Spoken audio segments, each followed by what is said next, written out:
Hey Bookaholics, welcome back to another reading vlog.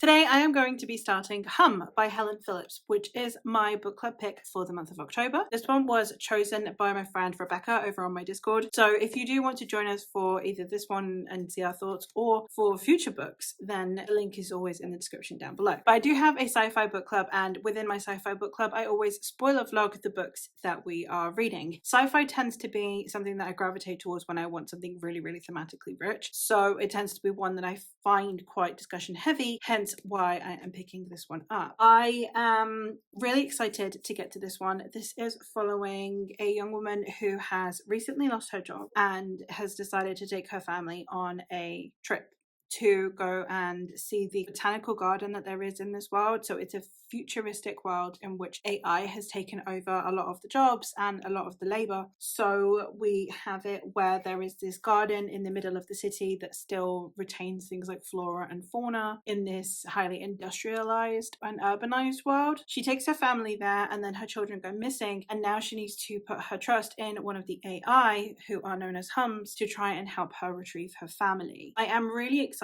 to get to this one. Apparently it's really addictive because Rebecca's already started it. Today's the 2nd. She started it yesterday and she couldn't put it down, and I think she's like nearly finished now. So it is very short. This book is in 3 parts, so that's what this vlog will be divided into. So for those of you who have already read it, those of you who aren't fussed about spoilers, or those of you who want to read along, then come join me. Now the vlog is formatted where I'm going to talk in spoilers but in parts, so you can either have read the entire book and then just watch this vlog in its entirety. You can just not care about spoilers and watch the vlog in its entirety, or you can read along with me, which would mean that if for part 1 you read up to the end of part 1 and then come join me and my thoughts on part 1, then you can go read part 2 and come back, and so on and so forth. So the spoilers for part 1 will only be for part 1. I won't have read ahead before that point, and then obviously the spoilers for part 2 will only contain spoilers for parts 2 and 1, and so on and so forth. So I hope that you'll enjoy this ride. It's a very unusual book. I'd not really heard of it at all on Booktonet, so hopefully we'll have a fun experience going in with very little hype around it. That being said, let's jump into the book and let's get to reading part 1.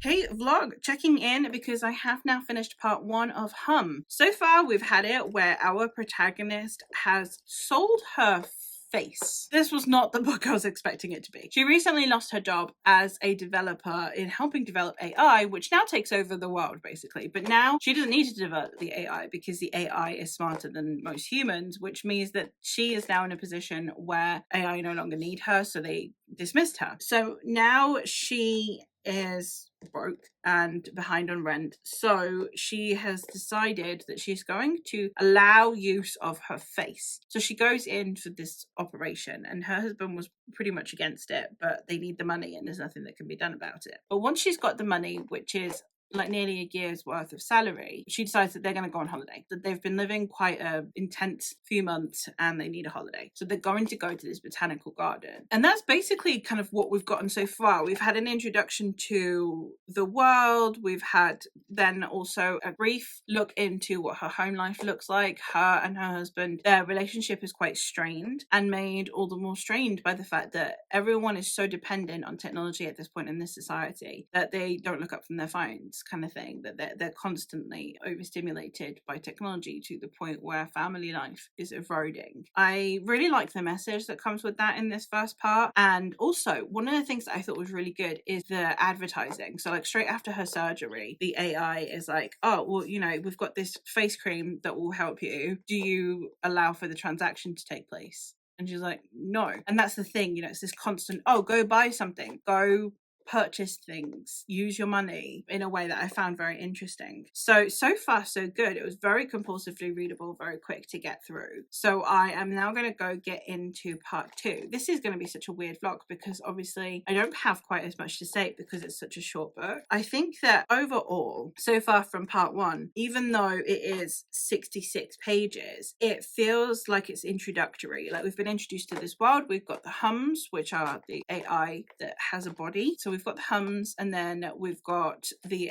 way that corporations went about incorporating the hums into society versus started out slowly, and then now it's kind of become like a more mass-produced thing. We've also got, again, the discussions around how that's affecting things like employment in our protagonist case, but also how it's improving and destroying different industries. So for example, things like surgery arguably are better done by this AI who has very, very precise hands and very precise technology and stuff. But also then it means that we're putting people out of employment, and also then the lacking of personal touch. Like when we see her go through this procedure, it's the lack of personal touch that comes with it, and all the AI sound the same. So they punctuate with names. So for example, they're like, would you like a drink? May. Does this hurt? May. Like they constantly, if they're asking a question, they say her name in the end. So it's done a really good job as well of making the androids not sound like people, not sound human, which I think was really important because it really makes that distinction, especially given that she was within the development of AI and now she is one of the people that has literally been displaced by her own creation. I think that was really good as well, because you always kind of think, oh, well, it won't come from me, and it always does. So I think that was a really good message in there as well. So yeah, I'm really looking forward to getting on with this and continuing on. I think it's going to get more and more thematically rich as the book goes on as well. So while it's very short, I feel like it's going to be quite discussion heavy. So while I'm not feeling hugely emotionally connected to anyone, I feel like that's deliberate. So sometimes it feels just like the author is trying so hard to push themes that they kind of forget to develop things like character or plot, depending on what they're centering more on. In this case, it feels like these people, I'm not connecting with them, but they're not connecting with each other. So I feel like that's deliberate. I feel like we're not supposed to be strongly connected to our protagonist yet, because she's not been in a good place and she's struggling to connect with her family and everyone's feeling disconnected, and that's the point. Right? So hopefully that pulls through throughout the rest of the parts, where we can see kind of that develop a little bit more, and we can see an increase in the interpersonal relationships between the characters, as well as connection that we build with them. So hopefully I still continue to fly through this. I'm going to go sit and read some now, and I'll be able to check back in once I am done with part 2. But so far, so good.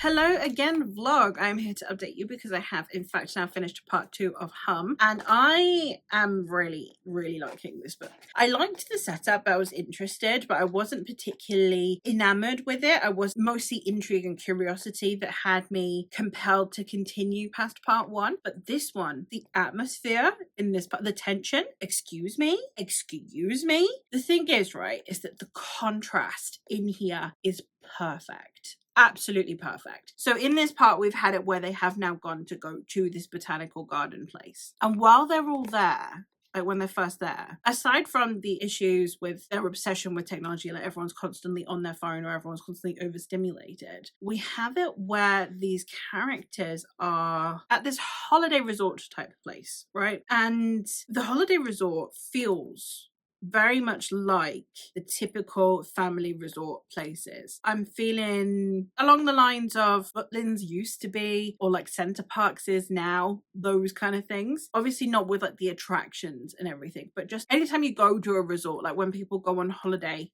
to a resort specifically, where the whole point of the holiday is not to go to another country and experience the world. It is literally to switch off, to have your food made for you in a hotel, to not have to clean up after yourself, and to not have to worry about anything, and you have an excuse to just lounge about by the pool. It's kind of giving that vibe. But a couple of things. The first thing, the level of capitalism and consumerism. We've seen this before. I really love whenever extremist capitalism is displayed. So for example, the hums that work here, we do have them somewhat consistently doing the, do you approve this transaction, May? Do you approve this transaction, May? It's so accurate. It's so accurate to consumerism. I'm here for it. I really appreciate that. And then on top of that, while everyone's doing this like playing happy families thing, while everyone is not really as happy a family as they would like to be, there's this unsettling feeling underneath this vibe, this undertone of things aren't quite right, but we don't know what yet, just that something is off. And for a while, I feel like we feel it when the characters don't. Like we feel it before they do. The ominousness, not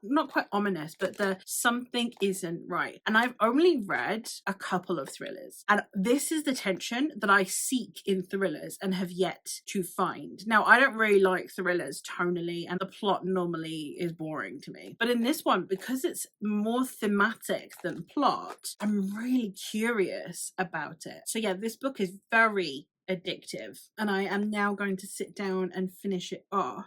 And I will hopefully be able to check back in tomorrow with my final thoughts on it. So while this vlog is probably going to be one of the shortest vlogs that I have made, I feel like this is probably one of the best books that we've read for the book club, because it's definitely one that makes you think. But the thing is, it's not necessarily only making me think about the book, it's making me think about our approach to consumerism and capitalism, the way that everything is an advertisement, everything is trying to sell you something. That constant, do you approve this transaction, May? Which doesn't feel like it's as consistent as to be overbearing, just enough to be noticeable. And for some reason, that line, whenever it comes up, it really is irksome to me. It's really angry, even though it's phrased as consent, right? It's phrased as, you know, do you want to buy this? The way that the author has chosen to write that line repeatedly is just phenomenal, because it really is a reflection of our society. Do you approve this transaction? Do you want to buy this thing? Do you want to buy another thing? Do you want to upgrade a thing and pay more money for this thing? I really appreciated the way that that's highlighted in here, with the level of subtlety while at the same time being extreme. And it's very competent writing in that sense. Not to mention that this book is very short, and yet it's packing a lot in thematically, given that we also have this thrillery subplot going on with, so her kids disappear. I haven't even talked about the actual part yet. Her kids disappear, and she's like frantically trying to find them, and she teams up with a Hum to try and get her family back. And what's interesting is the way that the thriller section, the suspense is in there, feels different to the overarching suspense that we get. So you, especially because I'm a mother, there is that frantic, oh my god, how could you lose your children kind of thing that you get as a parent. But then on top of that, there is just this underlying, this overarching, this less defined level of unease that is created within the book. So the layering that is going on, given how short this book, how fewer pages I have read comparatively, so much is packed into there through just efficient writing, and I really appreciate that. So I'm gonna go on to the next part. As I said, I'm gonna go hopefully binge part 3, and then I'll be able to check back in tomorrow with some final thoughts on Hum. But excellent choice. I'm really enjoying this one.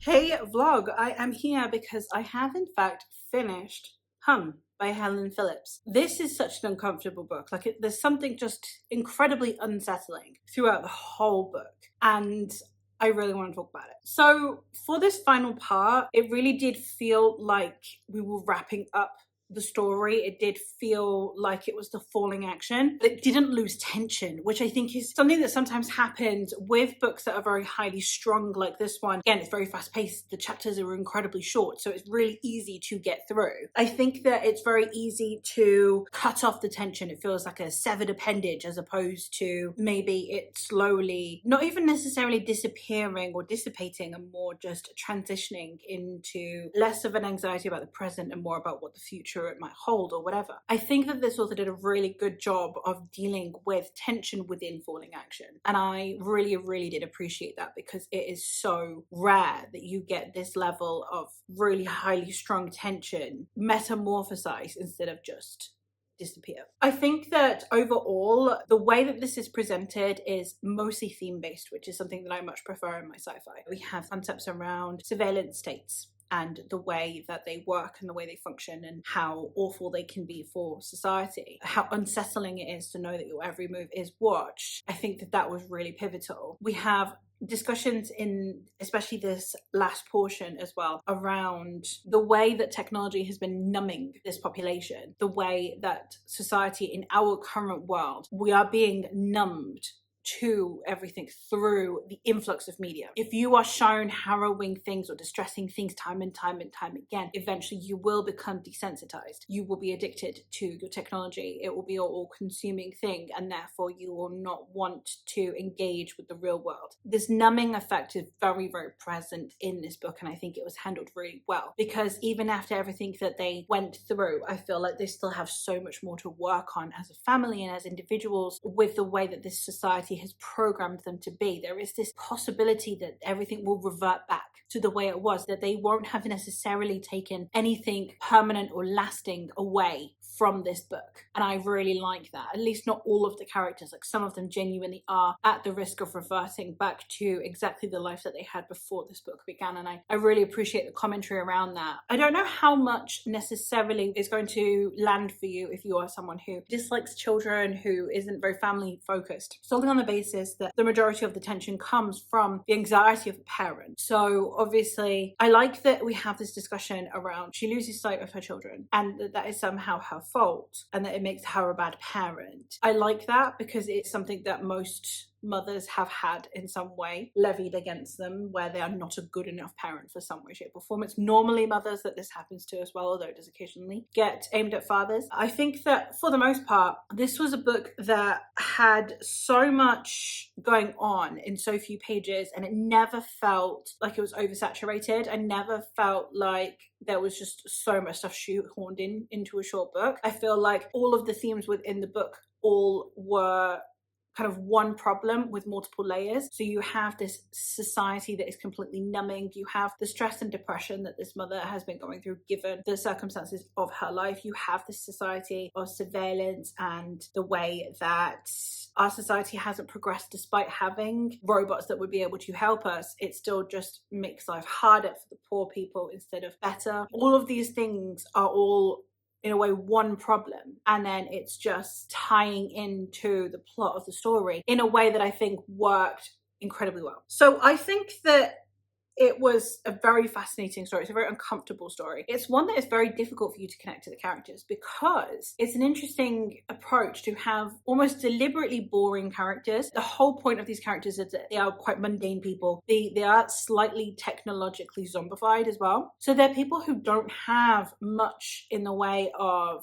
gumption about them. They don't have any. So it makes it very difficult for you to care or connect with them. But that is thematically relevant to the story. So it's a choice, and it is going to be something that doesn't necessarily work for everyone on that basis, but I think it was done in a way that was very important about highlighting the conversation and the themes that the author is trying to approach. Rebecca, who is the person that suggested we read this for the book club, is actually the first person to have finished it. And she actually highlighted something that I thought was really interesting, is that this has really short chapters, which obviously is, it's a pacey book, it makes sense. But she said that she wonders if that in itself ties in thematically with the supposed short attention spans that everyone has been driven into within this book. Everyone's in that TikTok kind of era. It's not TikTok. TikTok's not mentioned, thank God. But in short content, short bursts of information and short attention spans, that constant doom scrolling mentality. So then having a book that in itself has very short chapters and is very fast paced could potentially be leaning into the thematics of the book itself, which I thought was a very, very interesting thought and something that hadn't occurred to me, but makes perfect sense now I'm thinking about it. So very thematically rich, very fast-paced, very quick